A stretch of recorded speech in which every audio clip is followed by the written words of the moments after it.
Ehi tu, iscriviti al canale e non dimenticare di lasciarci un commento. Ciao!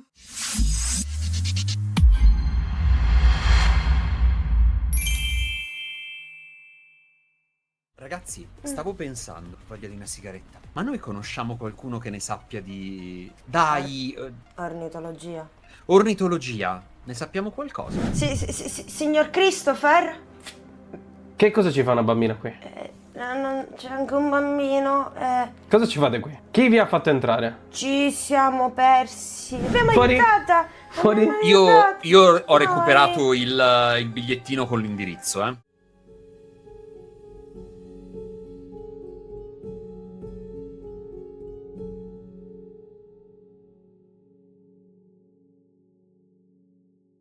Intorno a voi ora c'è il silenzio di un deserto estivo, le case non sono troppo vive, tutti probabilmente sono in giro, sono al mare, stanno lavorando o stanno cercando un modo per recuperare la frescura. Ma nelle strade non c'è ovviamente nessuno. L'unica cosa che sentite è il borbottare parecchio infastidito di Boyd che ha chiuso la porta alle vostre spalle. Avete una pista, il bigliettino che ha Sylvie tra le mani del dottor Donald Dixon, esperto neurologo aviario. C'era una storia strana sulle Asturie. Era una storia. Le Asturie sono un luogo. Astore e Lucello. Astore. Pensavo fosse una battuta e mi stava divertendo moltissimo. Devo essere sincero, sono pensavo anch'io. dislessica a tratti. Allora, venite qua un secondo. Venite qua. Winnie, Sì? tu sai dove sta questa casa? Perché stavo pensando, se è qua vicino possiamo andarci a piedi. Beh, effettivamente è qualche isolato di distanza, considerando che... Do uno schiaffo sulla mano a Corridan. Beh, comunque dovrebbe essere verso di là, dovrebbe essere a destra dell'albero, quindi considerando che sono 3 isolati, saranno 4 isolati a piedi, non più di tanto. Winnie, Sì? ci possiamo andare a piedi? Ah, sì. Va bene, andiamo come abbiamo fatto adesso. Io entro da dietro e voi andate a suonare.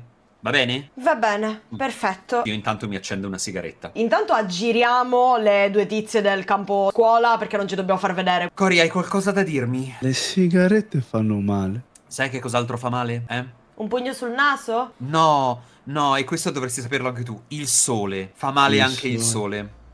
E visto che anche il sole ti può ammazzare, a questo punto almeno ho qualcosa da fare mentre cammino invece di farmi solamente abbronzare.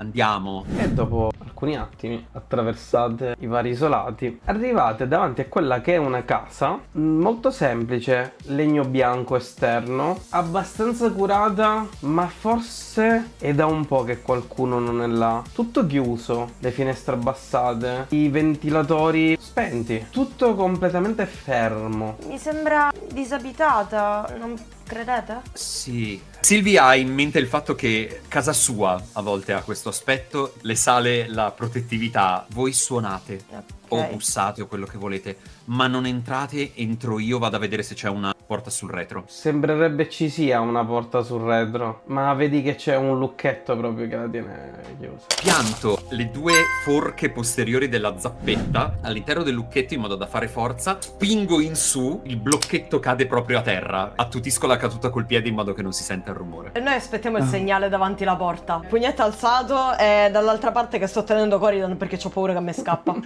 Winnie, guarda! Per terra, un nichelino. Raccogliti il nichelino. No, ma questo è un nichelino del 72. Wow, soltanto 15 anni. Ora, metti in tasca il nichelino. Oh, ok. Carini e coccolosi. E bus. Bussi, aspetti alcuni attimi. Niente, vuoto. Proviamo a bussare di nuovo, poi in caso diamo il via libera. Anche 2 pedate gli do. Mi sa che è vuoto. No, c'è un cane. C'è un cane? Shh, c'è un cane. Dobbiamo salvarlo. Non pega, aspetta. Piano, cerco di uscire dal portico. Cerco di evitare anche se ci sono delle assi, delle cose a terra. Come se chiudendo gli occhi posso attutire il suono. Silvi! Io sono dentro, che cosa vedo? Ti ritrovi all'interno di quello che è una cucina. Ci sono alcuni mobili accanto a te, molto semplici ma di qualità. Ti lasci chiudere la porta alle spalle, cominci a camminare dentro. Un ingresso con una scala che porta verso il piano superiore. Sento anch'io il cane che abbaia. L'avevi sentito molto piano, qualche secondo, non ha continuato ad abbaiare. Del tipo che qualcuno gli ha impedito di abbaiare? Potrebbe. Sgattaiolo fino alla porta d'ingresso, apro e li faccio entrare. Senti proprio scricchiolare scricchiolare un asse sotto i tuoi piedi. Sembra non ci sia nessuno. Continui ad andare verso l'entrata. Stai per aprire la porta d'ingresso. Sono immobile. Una voce femminile, tremolante. E tu chi sei? Mi chiamo Sylvie. E cosa ci fai dentro questa casa? Stavamo cercando il... Winnie! Sylvie? Come si chiamava il tizio? Dixon? Dixon, stavamo cercando Dixon. Quindi Tutto a posto? non sei da sola. Sylvie? Sentiamo delle voci. È un Silvia, cane. un nichelino! Metti in tasca il nichelino. Fai entrare i tuoi amici. Basta che metti giù quella roba. Sylvie? Adesso io aprirò la porta e voi starete calmissimi. Sylvie, perché ci stai dicendo questo? Non ti preoccupare, Winnie, non ti preoccupare. Apro la porta. Assomiglia a mia madre quando non faccio i compiti. Appena entri, vedi una ragazza, un maglione molto grande, viola, con l'immagine di Mickey Mouse al centro, a collo alto, nonostante sia estate, sta imbracciando questo fucile da caccia, tremando, si capisce che non ha mai tenuto un'arma in mano. Gli occhiali da sole di plastica e questi capelli biondi lunghetti che gli cadono fino alle spalle. Entrate dentro e non fiatate. Sgrano gli occhi. Il colorito scarso sul mio volto si annulla completamente, diventando delle stesse assi di cui è ricoperta la casa. Voglio urlare? Non lo fare. Winnie, guardami. Winnie, guardami. Nel frattempo vedi Winnie che guarda te, poi la tizia, poi te, poi la tizia di nuovo e continua a far scattare lo sguardo. Adesso ci calmiamo tutti quanti, per favore, perché mi sembra che qui ci sia una... Winnie, cosa? Non so se te ne sei accorta, ma ha un fucile. Winnie, la parola! Incompetente. Incomprensione! Un'incomprensione! C'è stata un'incomprensione. Scende anche le scale un bassotto. Oh no, adoro! Buono, bassotto! mortadella, buono. Adesso posso abbassare le mani? Puoi mettere via il fucile, che non siamo venuti qui a farti niente? Anche perché abbiamo 13 anni e mamma e papà ci aspettano a casa. Sei la figlia di Dixon? No. Questa si chiama rapina. No, non è rapina. Lascia Non stare, è una stai rapina, zitto. Cori! Stiamo Io ho un prendendo un nichelino. tè amorevolmente tutti insieme, come mamma e le sue amiche. Ragazzino, chiudi la porta. Ok. Siamo morti. Lei abbassa un attimino il fucile. Perché siete qua?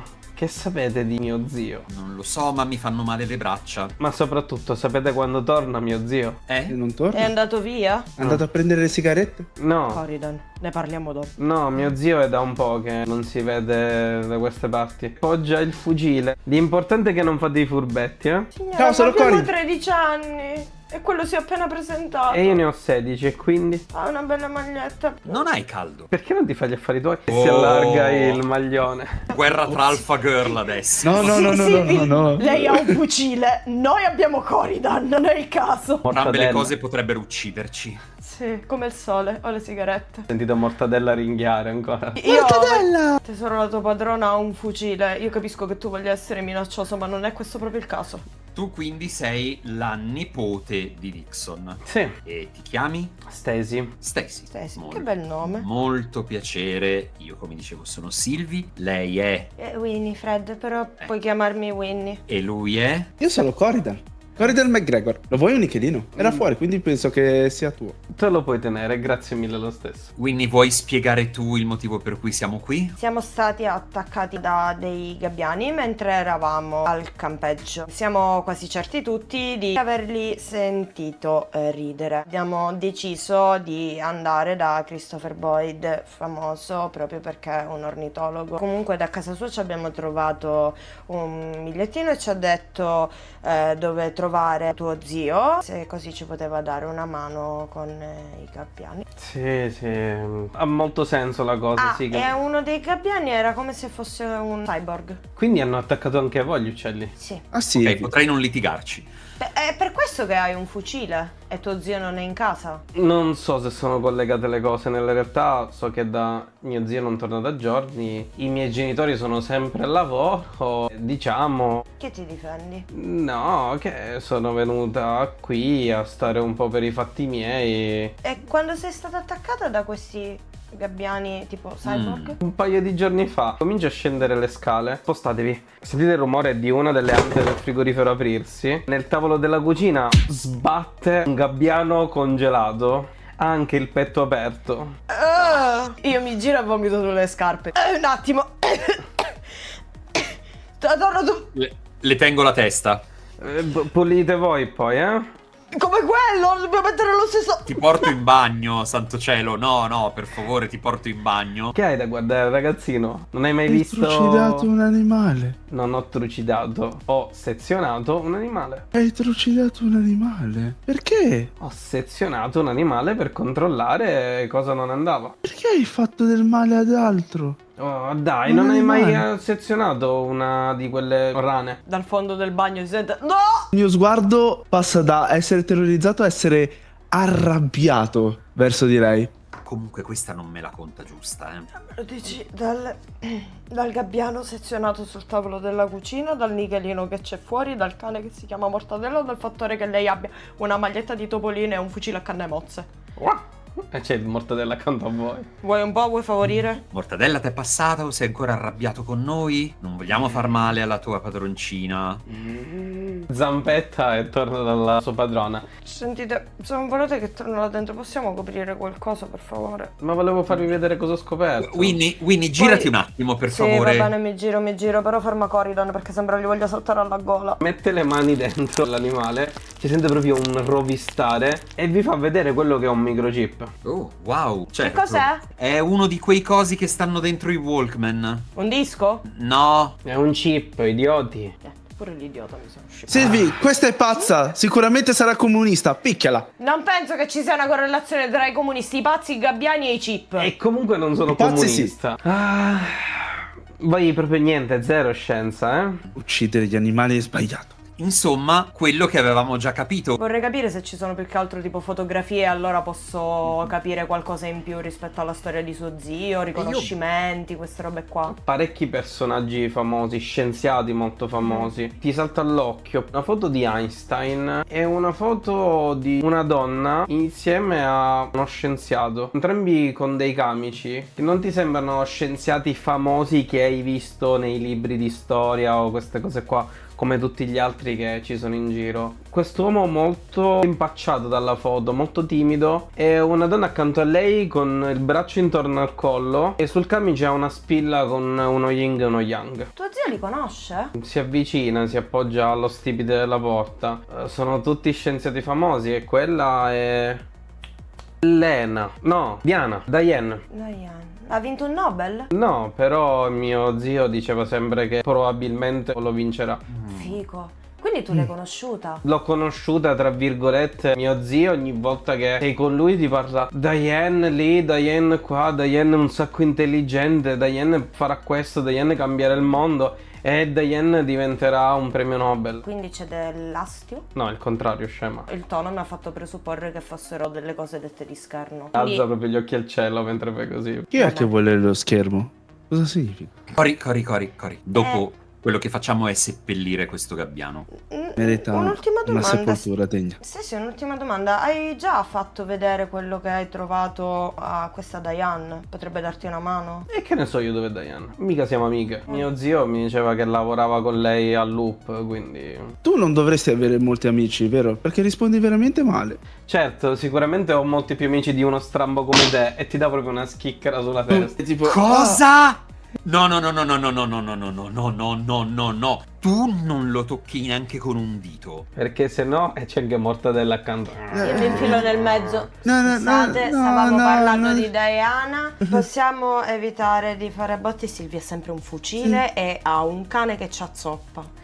Esatto. Floridan, tu stai bene? Io sì, quanto si può essere soli se si ha un fucile per cercare di difendersi? Un sacco, dai, andiamo. Dopo questa cosa, quando vedo che sono tutti indaffarati, con molta nonchalance risistemo di nuovo la fotografia sul comò, passando così da davanti alla cucina per non guardare. Vedo verso Silvi, gli tiro la felpa. Che c'è? Diane Peterson, me la sono ricordata. Che Chi è? È una scienziata, è stata licenziata dal Loop. Ricordo che una volta mio papà è tornato a casa, anche lui diceva le stesse identiche cose che ha detto Stacy, sarebbe stata premiata al Nobel, che era un sacco intelligente e tutto. Comunque è stata licenziata, quindi c'è qualcosa di strano. Qualche settimana dopo che è stata licenziata lei è andata via da Boulder. Metto il dito sulla punta del naso. Via qui. E se è stata licenziata e vuole vendicarsi? Con i Potrebbe gabbiani. essere. Ragazzi, penso di aver trovato una pista. Trovi il diario privato di Donald Dixon. Fa Mi vedere. sento Freddy di Scooby-Doo.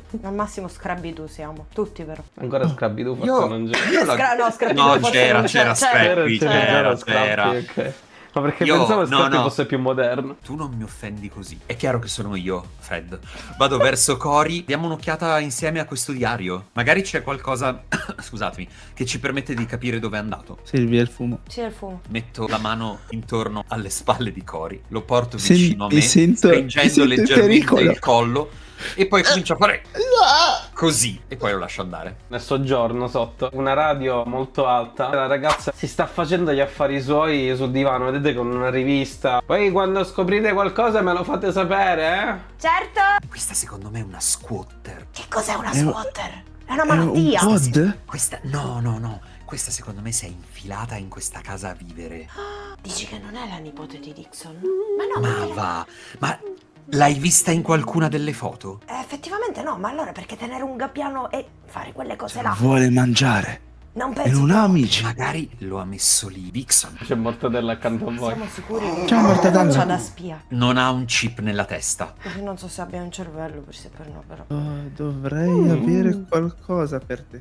Però sei carino. Magari non sei il massimo dell'intelligenza, però la... Vedi che c'è una codina stupidissima che... Sì, sta prendendo il segnale. Controlliamo su questo, Sì, il su diario. questo diario se troviamo qualcosa. Ok. Comincia tutto a crearsi una storia. Leggete di diversi esperimenti fatti da Donald Dixon. A ogni esperimento ci sono sempre delle note riguardanti Diane e di quanto lei stia contribuendo al suo lavoro. Stavano andando avanti con un progetto molto particolare e ad un tratto Diane è stata licenziata e crolla il mondo di Donald Dixon, va al lavoro, è triste, comunque rimane in contatto con lei fino a quando un giorno Diane gli dice che avevano la possibilità di cambiare il mondo. Potevano sviluppare il loro esperimento all'interno di un luogo chiamato IEX 4Z32. Ma cos'è un codice? Potrebbe essere anche lo stabilimento delle varie centrali del loop, forse. Una targa. O è una targa?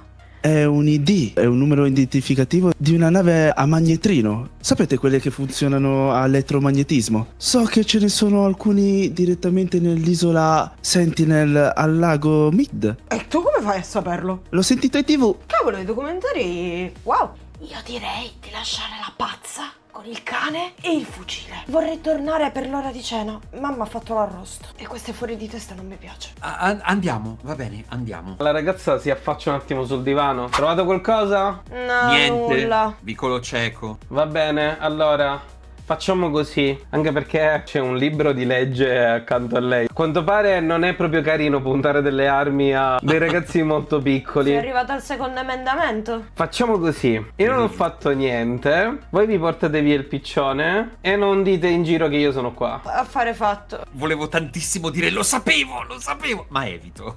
Si accende una sigaretta e ritorna spaparanzata sul divano. Quante sigarette hai? Vedi che ti tira il fumo addosso. Perché? Non penso che la polizia voglia sapere che tu sia qua. Quindi, quante sigarette hai? Altre 3, perché? Grazie. Tipo sta ringhiando, sentite proprio il rumore dei denti che strigono tra di loro. Poi prendi il pacchetto e lo appoggia sulla mano del bambino. Questo era per il gabbiano. Tieni, Silvi, ti ho preso delle sigarette. Grazie. Ok, usciamo, mi rigiro e poi faccio to e gliela tiro. Scooter! Vedi proprio un dito medio alzato dal divano mentre fai questa cosa. Siete di nuovo fuori. Avete un luogo dove andare. È un po' distante, ma c'è un altro problema anche. Avremo bisogno di una barca. Oltre quello, c'è la macchina di quelli che sono venuti a prendervi. Sta girando per cercarvi. Cory! Silvi! Passano con la macchina vicino a dove siete voi, ma sembrerebbe che non vi hanno visto. Ci sono un paio di biciclette. abbandonate a terra davanti a una casa. Cori, tu sai andare in bici, vero? Sì, dovrei? Non era molto Perché non dovrei? come risposta. Va bene, recuperiamo queste bici e muoviamoci. Salgo dietro Corridon, tipo mi fermo, scendo, salgo dietro a Sylvie.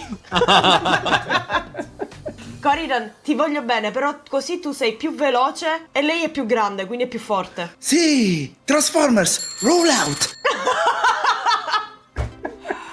Inizio a pedalare e intanto ho proprio il pensiero, mamma mia che sfigata. Sylvie insieme a Winnie cominciate a allontanarvi mentre Corridon velocemente vi raggiunge. Sentite la macchina dei vostri responsabili in lontananza. Mamma mia, che bella serata che si E passerà. continuate imperterriti nella vostra missione. Ormai l'obiettivo ve lo volete portare a casa e quindi vi allontanate dal posto e pedalate.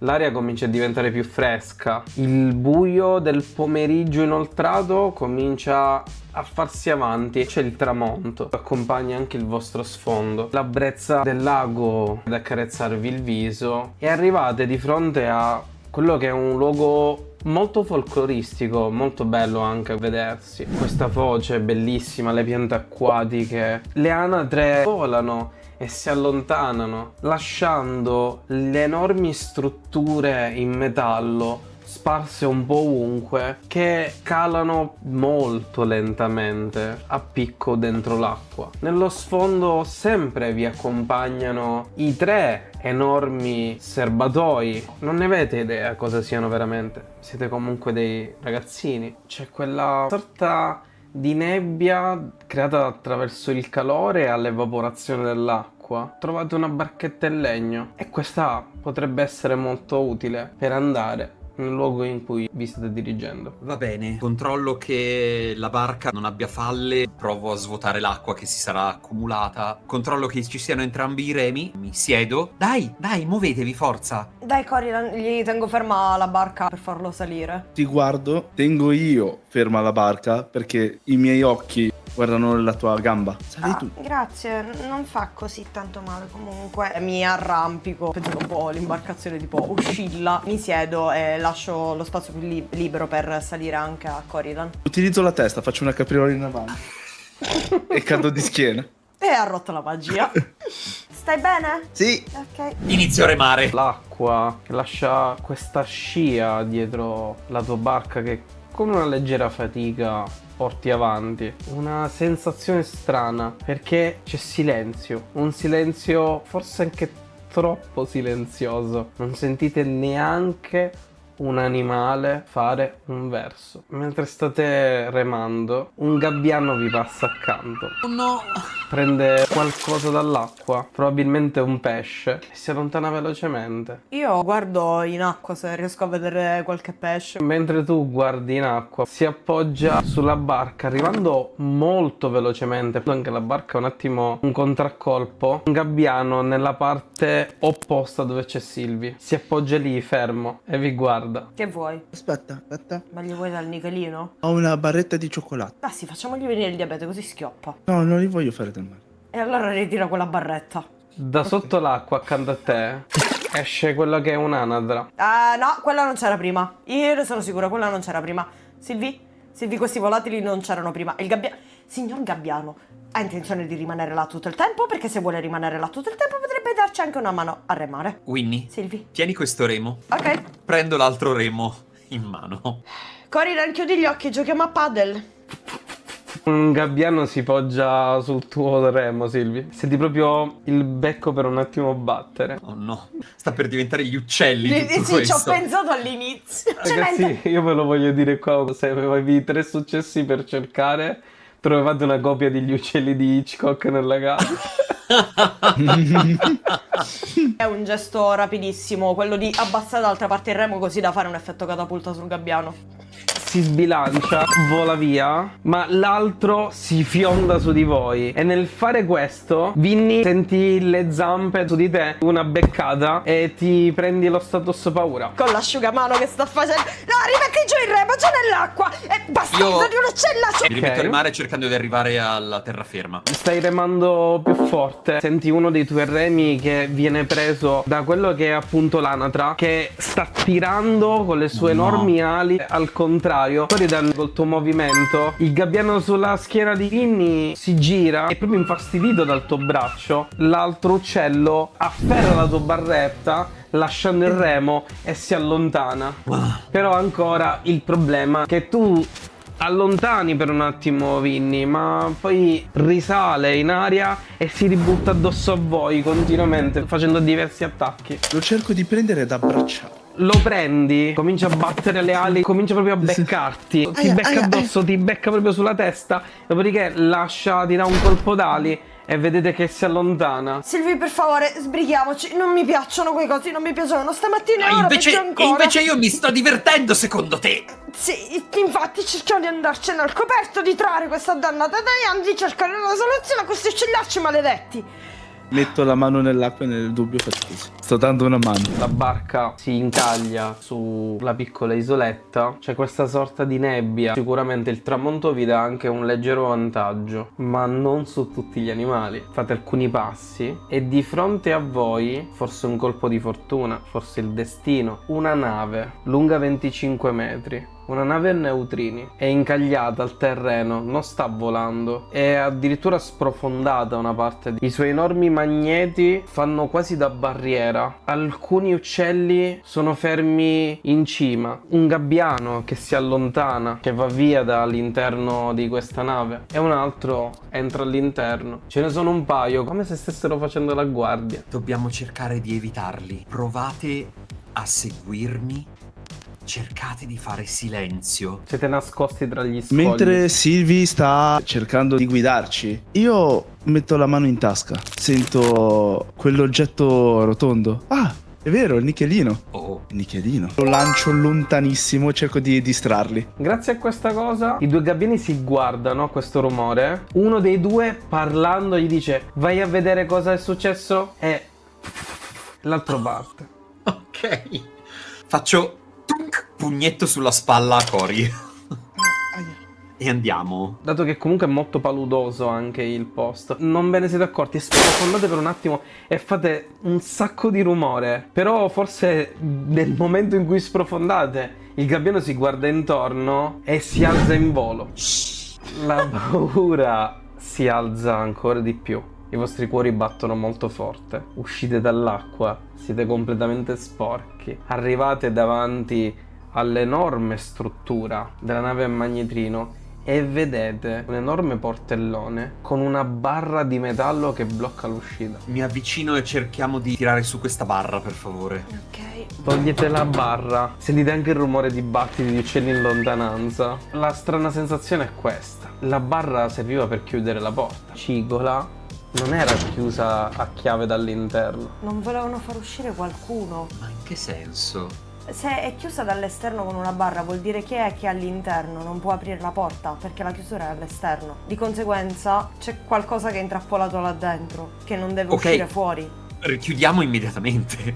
E che cosa facciamo? Ormai siamo arrivati qua. Non lo so, sei tu quella con le idee. E vabbè, riempiamoci i calzini di sabbia, tanto qua ce n'è in abbondanza. Entriamo dentro e vediamo che cosa c'è. Non abbiamo il fucile come Stacy, abbiamo dei calzini e qua c'è la sabbia. Io ho 2 gambaletti. Io vado a prendere una sbarra di metallo. Io ho le mani in tasca. Si sente solamente delle piglie. Prendo un pezzo di alluminio affilato, ci avvolgo l'asciugamano intorno per renderlo un pugnale e vado. Hai fatto il vaccino? No, c'ho l'asciugamano. Cioè, sì, no, penso che mamma me l'ha fatto fare, non lo so. Mi ha fatto punzecchiare da un sacco di dottori. E richiamo? E siete all'interno della nave. Tutto è ricoperto da una sorta di muschio. C'è una discreta quantità di guano, di uccello. Sta passerella arrugginita, l'acqua si sta riprendendo quello che è suo. Cominciate a camminare fino a quando non arrivate a un enorme portellone in ferro con una fessura, come se appunto la porta non si fosse chiusa per bene. Intravedete quello che sembra una stanza, c'è qualcosa, una sorta di colonna alcuni computer spenti. Goridan, tu che conosci bene queste cose, forse probabilmente quella in cui ti stai avvicinando è la zona di comando. Non sappiamo se ci sia qualcuno qua dentro, quindi vado avanti io, e lo dico proprio deglutendo, un po' spaventata, e poi vi faccio cenno di entrare quando mi rendo conto che non c'è nessuno. Mi attacco il Walkman alla cintura, mi metto le cuffie in modo tale da tenere d'occhio tutto, faccio partire Fox on the Run dei Nip Drivers e inizio a entrare. Ti fai spazio abbastanza lentamente all'interno della fessura, riesci a passare, e davanti a te un'enorme stanza, ti passa accanto al piede un enorme cavo che si collega a questa colonna in quella che ti sembra della plastica, dove tantissimi nidi sono appoggiati su dei posatoi. Nella parte bassa della colonna c'è una sorta di schermo acceso con qualcosa di blu. Dovrai avvicinarti per riuscire a vederlo. Dietro la colonna ci sono due sedili rovinati di fronte a una console completamente spenta, e il vetro di quello che era la nave è completamente ricoperto da una sorta di incrostazione, e sulla tua sinistra c'è una porta in ferro chiusa. Vorrei lasciar perdere la porta di ferro, andare verso lo schermo. Fai alcuni passi. Quando ti muovi, metti il piede in una delle griglie che si piega un attimo al tuo movimento. Fai velocemente per levare il piede e senti alcuni battiti d'ali. Ci sono degli uccelli. Fermi il respiro e vedi in alto un buco. Arrivi davanti allo schermo, numeri, scritte. Non sei uno scienziato, non sei neanche un nerd, quindi queste cose non sono particolarmente Non ne ho efficaci. idea. Contemporaneamente le porte si sono aperte alle spalle di Sylvie e c'è un uomo con un camice, capelli lunghi, bianchi, il camice sporco, i vestiti logori, ed è lì che si sta avvicinando a Sylvie, probabilmente Io per scatto prenderla. con l'asciugamano, gli balzo addosso tipo cercando di metterglielo in testa. Io avevo delle biglie in tasca. Ok. Gliele lancio così lui inizia a scivolare e cadere di sedere. Così almeno Winnie riesce anche a non farsi del male. Il tipo cade a terra, sbatte al terreno, inciampa, va indietro, in pochi attimi mette un fischietto dal collo in bocca e fischia. Non sentite alcun rumore. L'astore. Appena vedo che fa questo, giro a turbine, inizio a prendere a sprangate l'aggeggio che c'è davanti a me. Lo schermo, tutto, stacco i tubi, casino. Ferma, non sai cosa stai facendo. Intanto ricade di nuovo al terreno a causa delle biglie.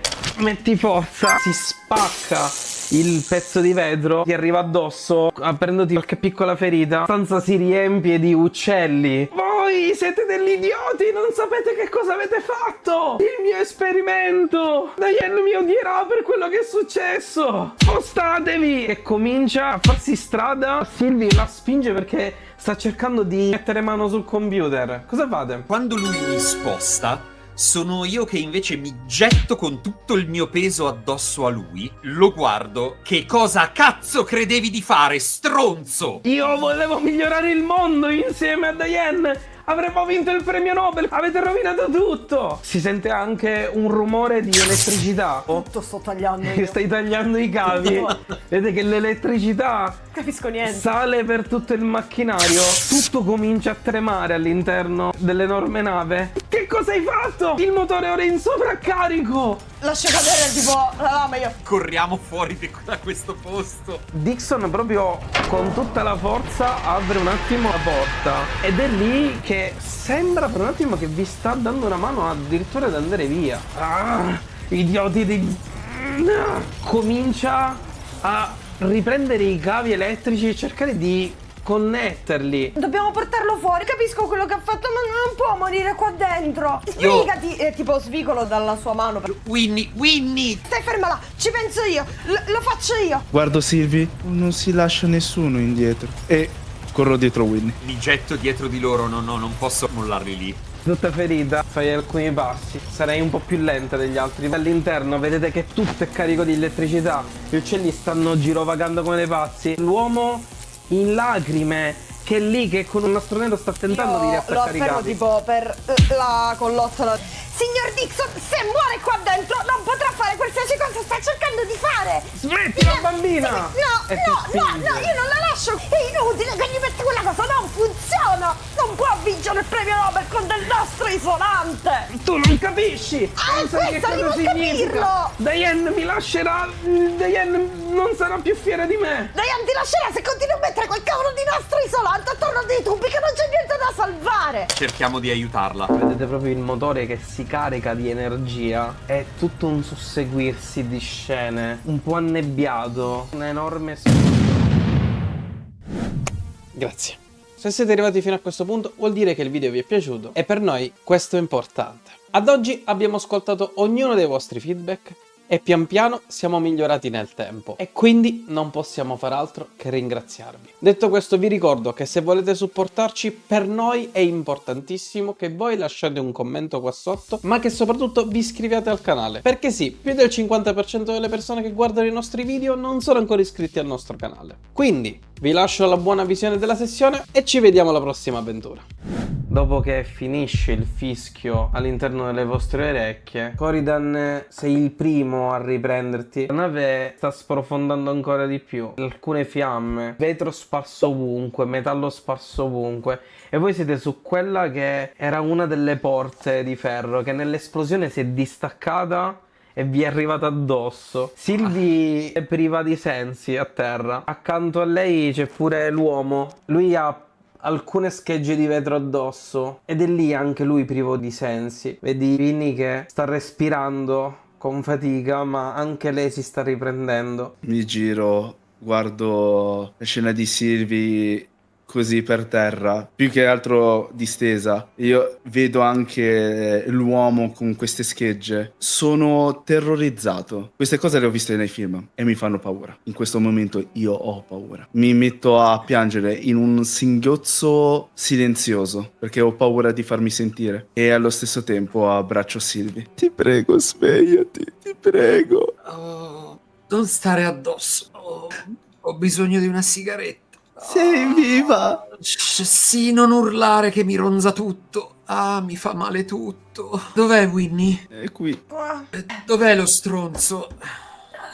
provo a prenderlo. Ginocchiata nel putridum della foce, allungandomi a tirare i capelli del tizio perché solo là riesco ad arrivare, che si accontenti. Quando lo giri vedi il respiro ma è lì proprio che sta piagnucolando. Signor Dixon, gli do 2 schiaffi. Dottore, Voi non avete idea di cosa avete combinato. Oh, santo cielo. sì, non sappiamo cosa dire ai nostri genitori di tutti questi graffi. Niente, Ha ragione. Niente, diciamo che siamo caduti dall'albero, dobbiamo parlarne proprio ora. Non penso che questi tagli siano la caduta d'albero. Signor Dixon, lei ha rischiato di far uccidere 3 minorenni, tipo boicottando dei cazzo di... Oddio, io ho iniziato a dire le parolacce. Non Io, si io dice! da dietro con distesa con la sigaretta fa. Ma voi perché eravate qua? Che cosa ci facevate qua? Perché i suoi gabbiani ci picchiano da stamattina, signor Dixon. Ci hanno aggredito prima al campo, poi ci hanno aggredito a casa di Boyd, anche lui aveva paura, e quindi siamo arrivati qua per impedirle di tirar fuori altri gabbiani, e poi i gabbiani ci hanno aggredito anche qua e sono stanca.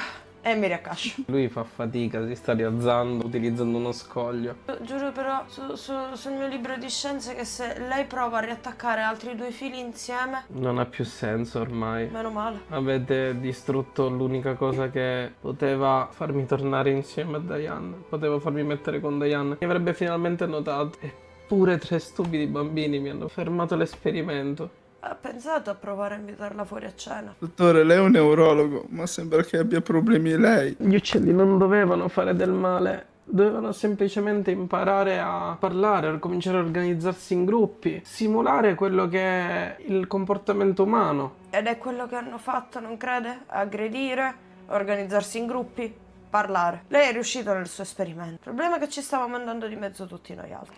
Tanto ormai è tutto inutile. Diane mi ignorerà. Comincia ad alzarvi, a spingervi, a tirarvi su per portarvi via. Prendiamo quella barca lì e indica la vostra barchetta. Una Ok. domanda. Ma con gli uccelli che parlano e che sono in giro che cosa ci faremo? Ormai avete distrutto il macchinario e quindi non ce ne saranno più. Quindi il dottore è uno sfigato come noi ora. Dai, Corridon. Scuote la testa. Mi siedo nella barca e rimango un attimo. Io però non remo al ritorno, ragazzi, scusate, ma non ce la posso fare. Dottor Dixon. Ci penso io, non vi preoccupate. No, è che volevo dirle mi scusi se l'ho insultata. Scusami tu. Però è se ho- proprio uno stronzo. E poi mi metto giù nella barca, mi avvolgo dentro il felpotto e mi addormento. Non risponde alla tua offesa. Tutti quanti salite, riprendete la barca e cominciate ad allontanarvi. Ritornerete a riva.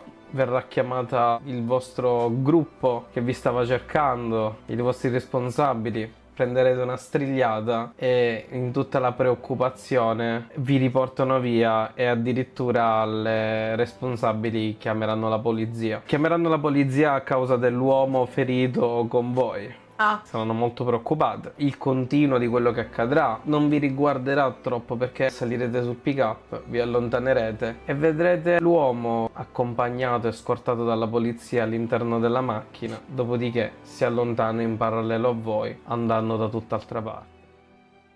una mamma appoggiata a quest'isola di marmo bianca con le braccia conserte sotto il seno in un tailleur grigio topo dalle righe verticali e il pantalone con la riga stirata, che sta battendo velocemente solo un piede e nevroticamente a terra e con voce arcigna nel momento in cui Winifred rincasa con gli occhi chiusi sempre spinge piano la porta lasciando delle impronte infangate sul legno bianco. Si ode dall'altra sala la stridula voce della madre: Winifred Bailey Smith, vieni immediatamente qui. Si gira lasciando delle orme sul pavimento castano. A testa bassa si reca dalla madre, la quale non farà altro che strigliarla per un'ora o un'ora e mezza con l'ennesima minaccia del ti svuoto la libreria se non vai meglio a scuola.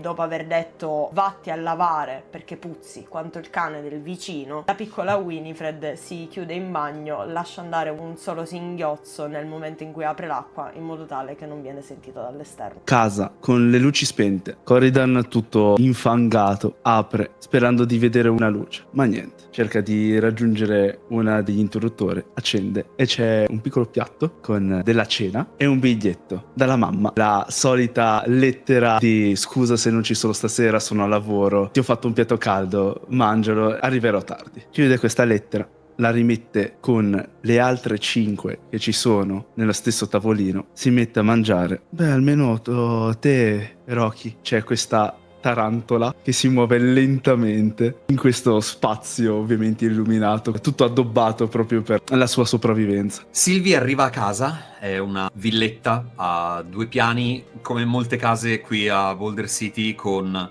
un giardino incredibilmente ben curato e oltre il giardino il deserto. Mentre rientra c'è l'irrigazione che sta andando, supero il vialetto, entro all'interno della casa e in cucina ci sono i miei genitori e mio fratello a tavola e stanno mangiando. Il mio piatto è appoggiato di fianco a quello di mio fratello, vado verso il tavolo, recupero il piatto e per un attimo mia mamma mi guarda e poi fa: tesoro, ma sei tutta mio fratello le punta la mano contro, guardo mio fratello, guardo mio padre che mi guarda con un'espressione un po' disgustata, mia mamma che ha gli occhi proprio tristi, prendo il mio piatto con sulla mia cena fredda, prendo forchetta e coltello e il tovagliolo, vado verso la mia stanza e mi chiudo dentro sbattendo la porta. Mangio con ferocia tutto quello che ho, butto il piatto e tutto quanto fuori dalla porta, mi richiudo dentro, mi spoglio, mi lavo nel piccolo bagnetto della mia stanza e poi sento proprio tutta la giornata che mi arriva addosso e mi lascio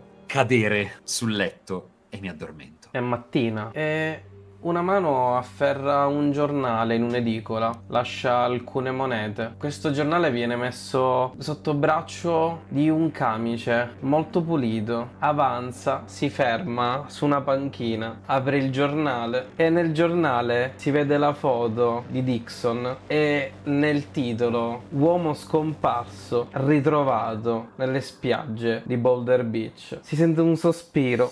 La prossima volta devo fare più attenzione quando chiudo le porte. Devo fare in modo che non escano più certe persone dai posti in cui vengono chiuse. Dopodiché si chiude il giornale e la telecamera è come se si alzasse sul viso di una donna, un viso molto tagliente, affilato, e una spilla con lo yin e lo yang attaccata al suo petto. Si alza e si allontana.